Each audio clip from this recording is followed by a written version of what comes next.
Welcome to the Chronological Christie podcast, in which a long-time Agatha Christie collector and a Christie novice husband discuss the works of the Queen of Crime in publication order.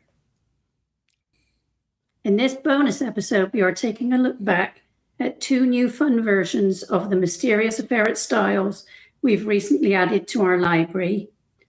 Try and uncover more about why the stage version of The Secret of Chimneys was banned, and watch the fascinating Japanese adaptation of The Murder of Roger Ackroyd.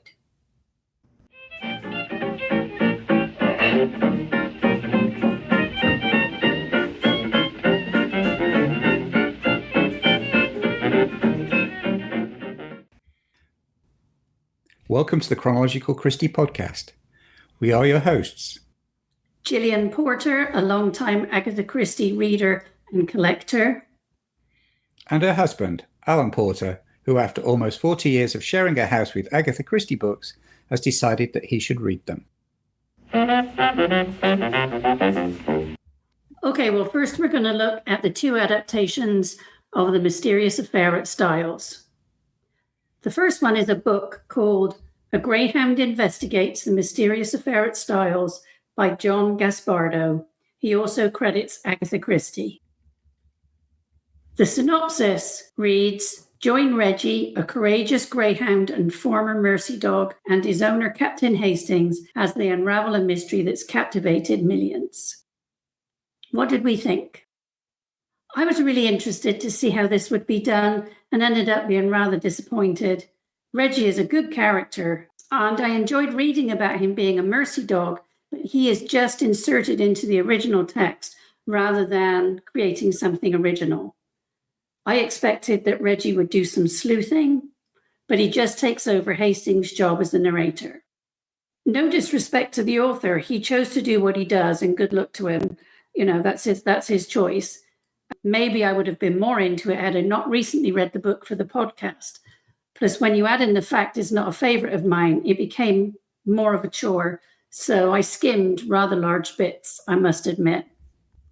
What did you think, Alan?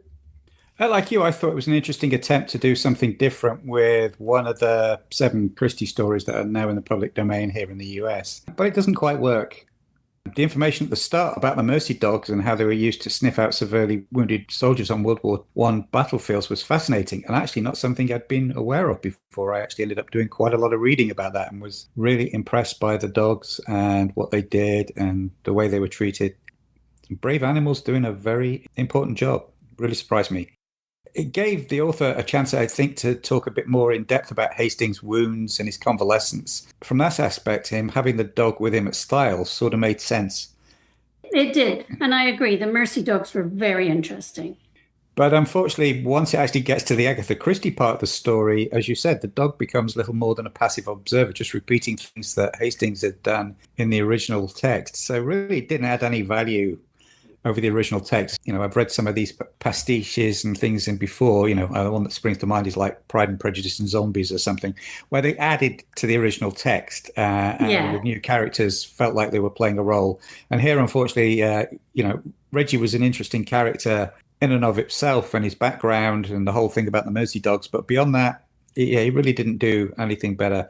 I actually thought if you're going to put a dog in an Agatha Christie story, particularly one of the early ones, I'd have said Murder on the Links would have made a lot more sense, where his sniffing talents could have played a more pivotal role in the discovery of the bodies. Or, you know, I could see a dog being inserted into that text and adding a different value to it, rather than the Mysterious Affair at Styles.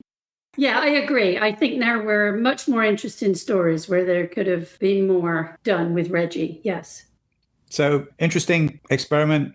Didn't quite work out. I think it would have been better in using a different story than Styles.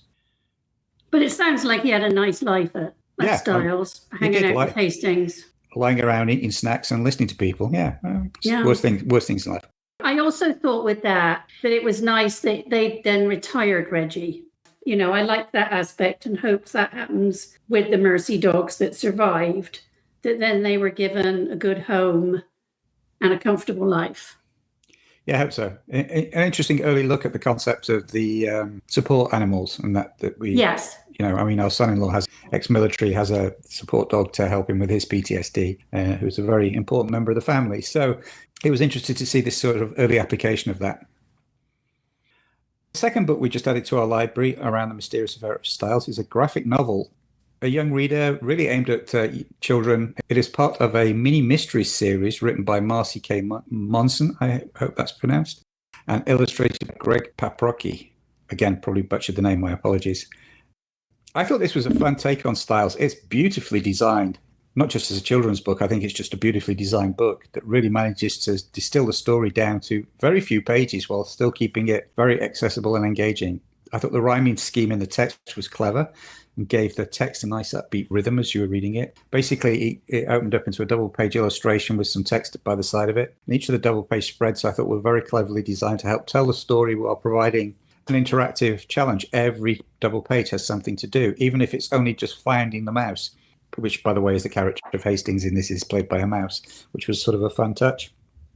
The back of the book had a glossary of terms, which I thought was a nice idea, but I thought the language used in some of the definitions was way above what is the intended 4 to 8 reading grade of the main story, according to the book's page on Amazon. That's what it's aimed at. So I thought some of the language in the glossary at the back was well above that reading level. That's just a minor quibble. I really look forward to sharing this with our granddaughter when she gets a bit older. I think it's going to be a fun introduction to the world of Christie. What about you, Jill? What did you think? Oh, I loved it. I thought it was a great idea. The artwork was wonderful. And the idea of having activities for the kids and us, we did all the activities too, on each page was very clever. Highly recommended, even if you aren't a kid. If you're a collector of Agatha Christie, I think you'd really enjoy having this in your collection. The artwork was great. It's just a very attractive book to have. And it, finding Hastings the mouse, that was very clever. I thought they did it very well. I mean, this fourth to 8th reading grade is about when I started reading Agatha Christie. I don't know if this would have appealed to me. I came to graphic novels a lot later in life, but it might have done. It's very attractive. So I highly recommend you go and take a look at it. Yeah, very much so. And when we ordered it in our local bookstore, saw it when we went to pick it up, they were like, oh, yes, we have to get copies of this into the kids' book section. So hopefully... Oh, they did, didn't they? Yeah. Yeah, they were very impressed by it. So hopefully there'll be a few more kids in this area who'll be picking it up as well. Okay, on to The Secret of Chimneys. During our discussion of the book, Jill mentioned that Agatha Christie cancelled the stage adaptation, and in the years following, it was kept hidden. I asked why, and we didn't know at the time. So I did a bit of digging and found out a little more, though it still appears to be some mystery attached to it. So Chimneys, a play in 3 acts by Agatha Christie, to give it its full title, was scheduled to open at the Embassy Theatre in Swiss Cottage, London in December 1931, and had been approved for performance and mentioned in the press. When suddenly, and without explanation, the theatre substituted Mary Broom, a 4-act comedy from 1912, in its place, and no more was said. So while the existence of the Christie play apparently remained known to a few people, it was generally forgotten about. Until 2001, when the artistic director of a Canadian theatre company was looking for something with which to relaunch his company in a new theatre location and reached out to the Christie company asking if they had anything. This led to the discovery of a manuscript that had been put inside the copy of another play, and this manuscript had some notes about chimneys, but the Christie company did not have a full copy of the play. So they reached out to the British Library. The research there resulted in the discovery of a full typescript for Chimneys. The play eventually received its world premiere at the Vertigo Theatre in Calgary, Canada in October 2003, and then it had its UK premiere in 2006 and its US premiere in 2008. And the play has since been published in the collection Discovering New Mysteries scripts by Onstage Press. However, the reason for its initial retraction has never been fully explained.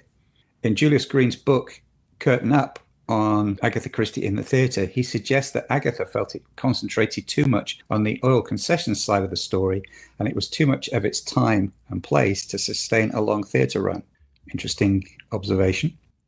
As The Secret of Chimneys is now one of the Christie stories that's passed into the public domain, it appears that a few new stage adaptations have been produced. Doing some research on YouTube, we found a couple where they had short promotional interview videos. One was at the Lonnie Chapman Theatre in Los Angeles that ran in 2019 and is based on Agatha Christie's original 1931 adaptation. And then what appears to be a new adaptation titled The Secret of Chimney Manor, which played at the Theatre in the Round in Minneapolis in 2023. And we'll put the links to the little promo video, interview videos in the show notes. Before we move on to discussing the Japanese adaptation of Roger Ackroyd, we wanted to take a quick break to remind you of our Patreon account, where you can get early access to our podcasts, as well as our new Patreon-exclusive Agatha-adjacent podcast series. Patreon subscribers will also get the opportunity to submit questions for our future Q&A episodes like this one. So if you've got a burning Agatha Christie question related to any of the stories we've discussed so far, join the Patreon and let us know, and we'll do a bit of research and investigation and cover it in a future Q&A episode. It's quick and easy to join our growing Patreon community, starting at the Greenway level for just $5 a month. So think about all that extra Agatha goodness just for the price of a cup of coffee. You can check it out with a free 7-day trial or subscribe at patreon.com/Chronological Christie.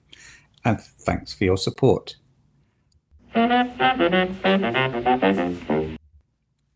As we mentioned in our Roger Ackroyd episode, The Murder of Roger Ackroyd was adapted as a 190-minute drama transmitted in Japan on Fuji Television on the 14th of April 2018 as a special drama under the title The Murder of Ackroyd.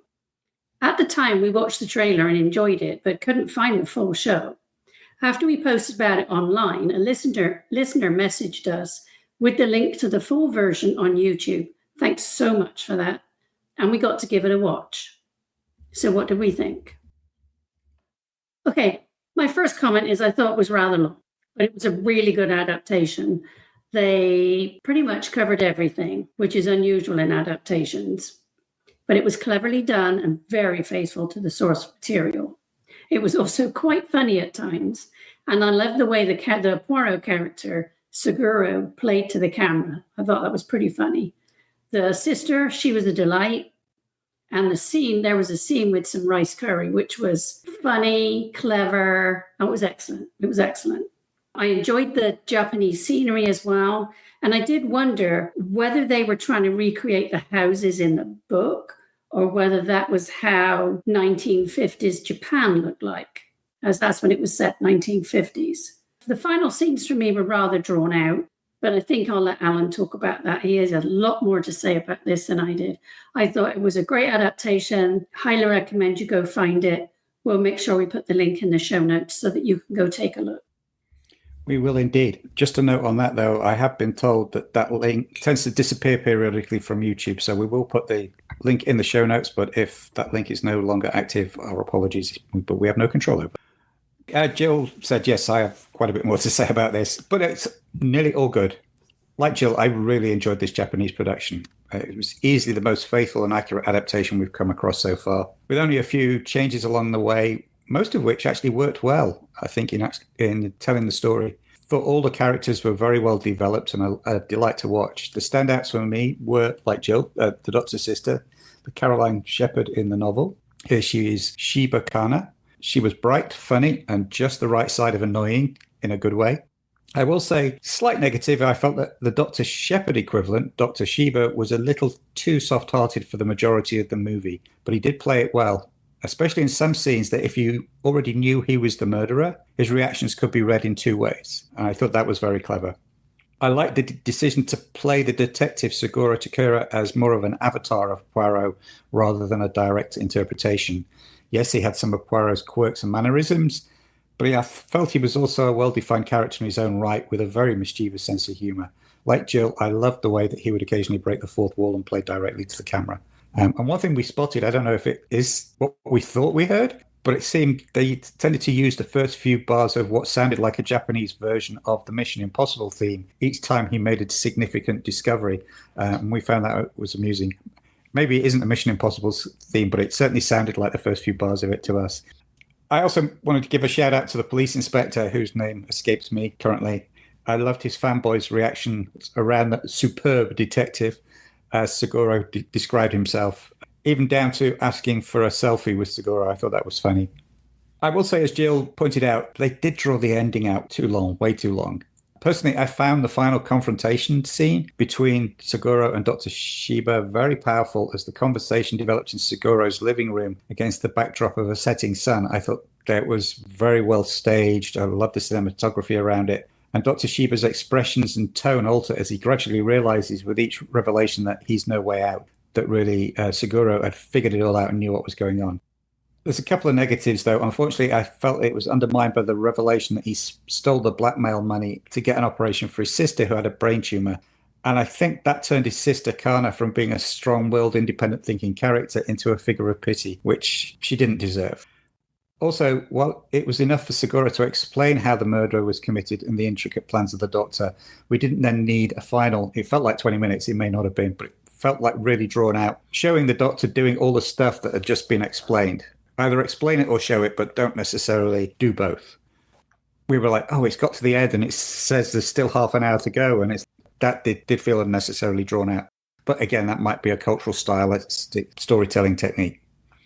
Like Jill, I was very intrigued by the setting, which seemed to be a westernized version of Japan in the 1950s. It was an interesting thing to see. And the set designs and the furniture and the big heavy furniture within a Japanese setting. I'd like to know how accurate that was, if that's what Japanese houses in the 50s looked like, or whether it was just a stylistic choice, but interesting. But it felt sort of like a slight fantasy world, two cultures overlapping, which may have been, again, a deliberate choice. One thing I actually really liked was the use of on-screen captions. I know that's a very Japanese. I watch not a lot of anime, but a little bit of anime and stuff. And I know that's a fairly common technique is when a character first appears on screen, they put up a caption, who they are and maybe something about them. And they did that in this live action version too. So I thought that was very helpful. Every time somebody new came on screen, we got a little caption up as to who they were. And the version we watched also had some little sidebar explanations of some of the Japanese terminology that was used. So again, I don't know if that was a general thing, but certainly I found it helped with the version that we watched. I also found it fascinating that the script included some direct criticism of the Japanese government's treatment of war veterans.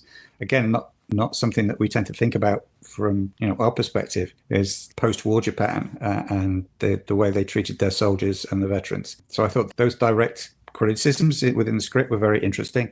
It did make me wonder whether there were other cultural and historical references that we missed within that. Yes, it was a nice, light, fun adaptation, but I think it had some serious messaging within it. And yes, it was a long one, over 2.5 hours. The version on YouTube does have some Japanese commercials plotted in, even seems to have like a musical break at some point without any commercials, which is strange. But it's definitely worth your time and attention. It's a wonderful adaptation. Doing some research, there's at least another 2 adaptations featuring Seguro Takara, and I'm looking forward to when we get to those stories because he is fun to watch.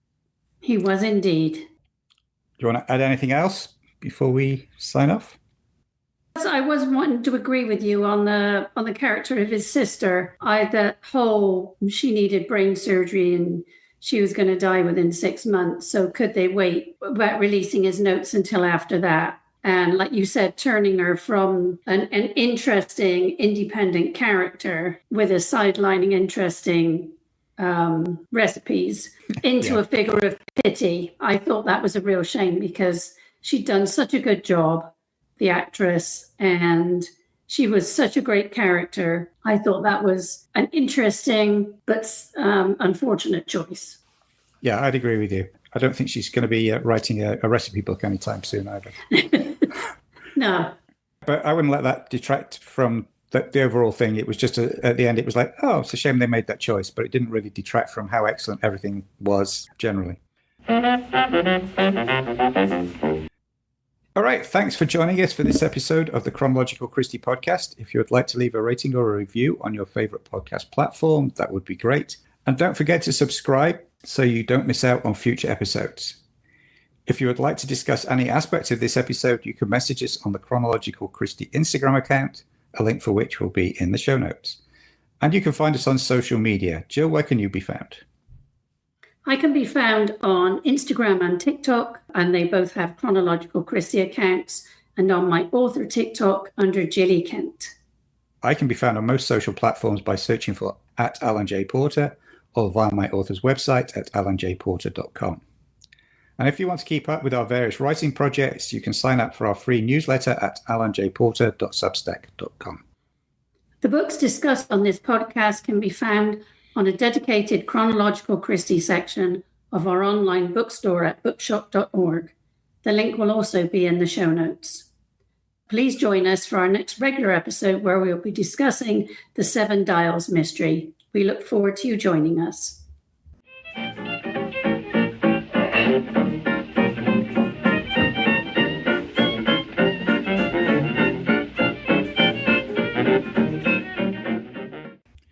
The music used in this episode was extracted from I'm Somebody, Somebody Now by the Joe Venuti Orchestra and is a public domain recording.